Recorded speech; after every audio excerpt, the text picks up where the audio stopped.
Matt, please don't. Top secret, mate. In the last 6 months, Neil's really, he's been sailing a lot. I've noticed he's been tinkering around with a lot of really interesting innovations in windsurfing. A lot of exciting things, actually. I've got one in particular, which is the deck box, which is a integrated rig damping setup. It's a carbon fibre plate mounted to be able to flex over a dish in the board, and what this does is it flexes up and down.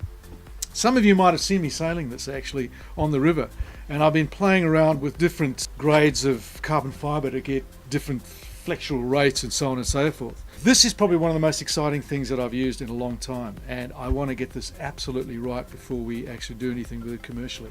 Amazing control through severe chop and comfort, which just makes it more pleasurable to sail.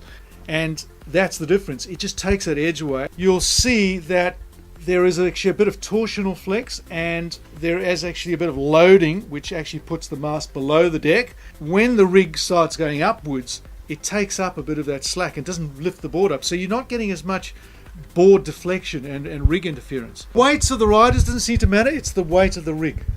It's that 10 kilos of rig that sits down on this thing that is obviously pushing. And I mean, there's a lot of inertia going on, and especially when you're flying over the top of some chop, the rig wants to keep going, as it would, and it pulls on the board, and you've got that sort of half second where really you'd want to be down, but the rig is holding it up, so you just can't sheet on, and it unsettles things.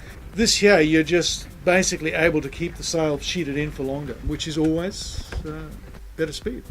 Obviously, in windsurfing, we've noticed that a lot of your benefits can come from increased control, and this certainly looks like a promising way to deliver an expanded envelope of control, much like the Flexi tail, the active trim technology tail does. Well, there's your rear suspension, as we've used the analogy for bicycles, and here's your front suspension. Right, just like the tail, getting the correct tension of carbon thickness on the tail, this is also crucial.